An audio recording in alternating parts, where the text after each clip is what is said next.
اعوذ باللہ من الشیطان الرجیم بسم اللہ الرحمن الرحیم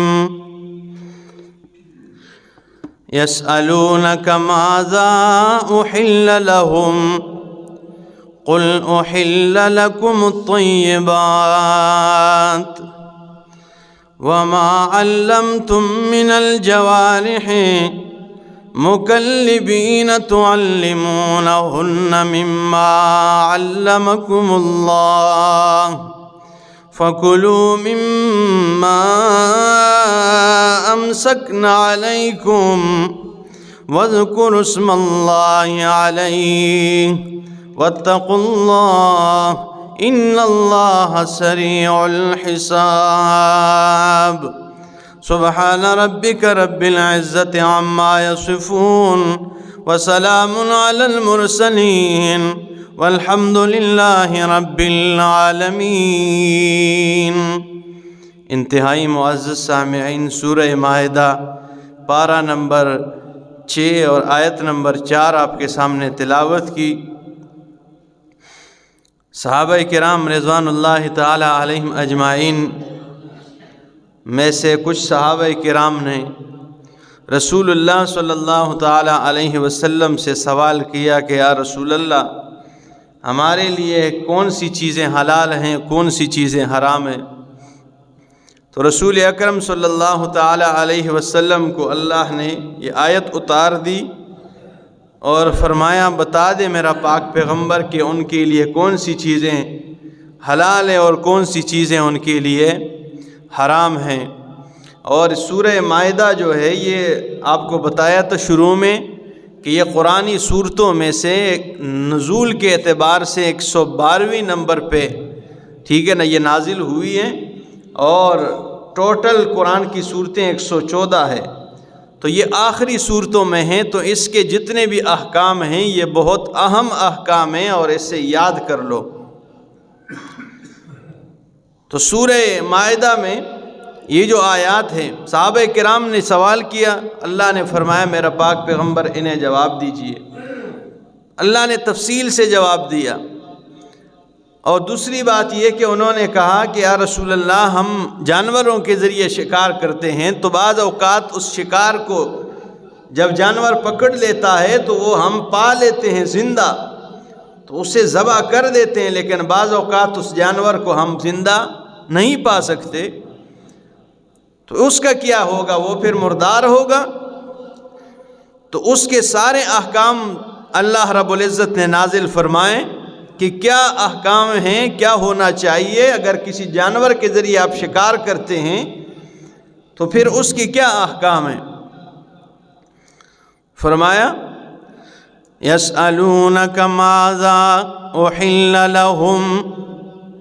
وہ آپ سے سوال کرتے ہیں میرا پاک پیغمبر،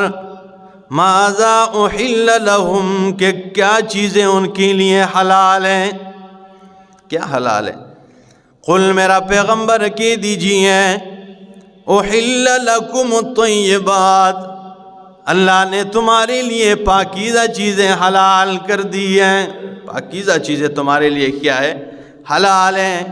وما علمتم من الجوارح، وما علمتم من الجوارح، اور وہ جو تم سکھاتے ہو، من الجوارح، زخم لگانے والے جانوروں کو، جانور زخم لگانے والے، ٹھیک ہے نا،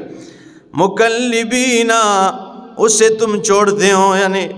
تعلمونہن، اور اس کے ذریعے اسے تم سکھاتے ہو، مما علمکم اللہ، اس علم میں سے جو اللہ نے تمہیں دیا ہے، اللہ نے تمہیں سکھایا۔ فَكُلُوا، بس کھاؤ، مما، اس سے امسکنا علیکم، جو وہ تمہارے لیے پکڑے روکیں جانور، ٹھیک ہے نا، اس میں سے کھاؤ۔ وَاذْكُرُوا اسْمَ اللَّهِ عَلَيْهِ، اور یاد کرو، پڑھ لو اس پہ اللہ رب العالمین کا نام لے کے۔ وَاتَّقُوا اللَّهَ، اور ڈرو اللہ سے، ان اللہ سریع الحساب، بے شک اللہ رب العالمین سریع الحساب، جلد حساب لینے والا ہے۔ ٹھیک ہے نا، اس پہ اللہ کا نام لے کے کیا کر دو، کھایا کرو۔ اب آپ کہیں گے بھائی اللہ نے جن چیزوں کو حرام کر دیا ہے اسے حرام سمجھو، اور اللہ نے جن چیزوں کو حلال کر دیا ہے اسے حلال سمجھو، تو آپ کے ذہن میں سوال ہوگا کہ کچھ چیزیں تو ایسی ہیں جنہیں بندوں نے بھی حرام کر دیا ہے، جنہیں بندوں نے بھی مرغی اگر آزان دے دے، مرغا آزان آواز دیتا ہے نا،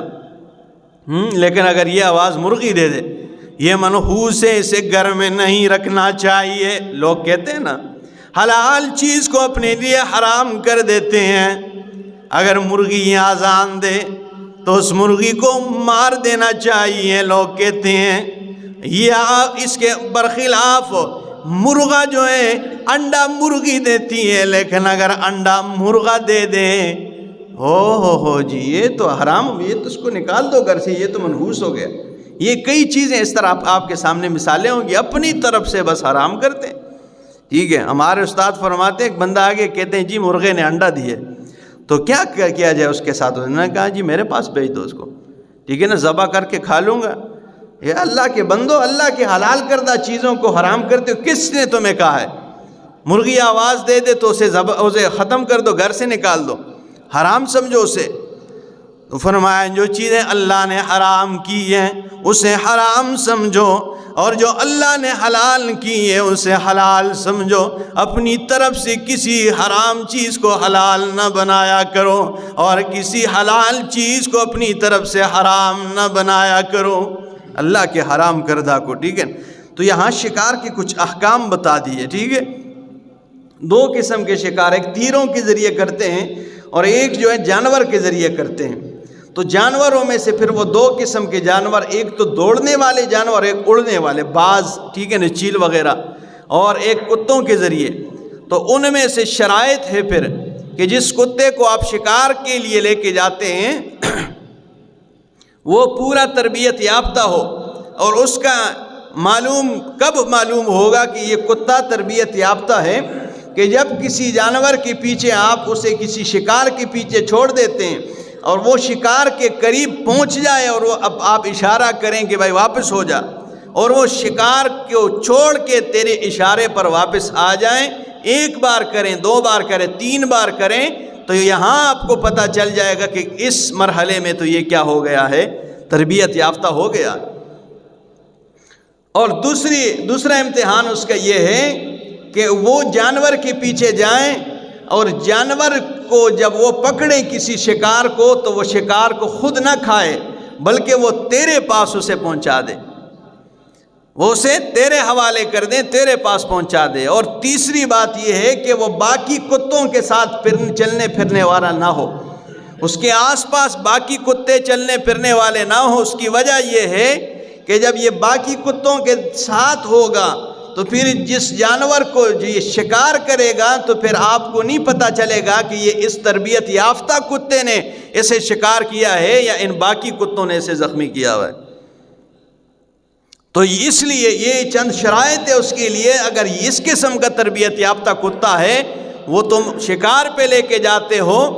اور وہ شکار کر دے تو اللہ رب العزت نے فرمایا کہ اس کا وہ شکار کردہ جو شکار ہیں وہ تمہارے لیے کھانا حلال ہے۔ اگر زندہ پا لیے تو ذبح کر دے اللہ کا نام لے کے، لیکن بالفرض اگر زندہ نہیں، ہاں وہ جانور کو زخمی کرنے والا بھی ہو، جانور کو زخم لگائے ہو، تو اگر آپ نے زندہ نہیں پایا اور وہ جانور مر بھی گیا تو پھر بھی وہ ذبح ہو گیا، وہ تیرے لیے کھانا کیا ہے، حلال ہے۔ کمال دیکھیے ذرا جی، کمال۔ ایک کتا ہے، ٹھیک ہے، ایک کتا ہے جس کتے کے متعلق رسول اللہ صلی اللہ تعالی علیہ وسلم نے ارشاد فرمایا کہ اگر یہ کسی برتن میں منہ ڈالے تو اس برتن کو 7 مرتبہ دھونا ہے۔ وہی کتا اسے تعلیم یافتہ اسے تعلیم دے دو، اے موحد انسانا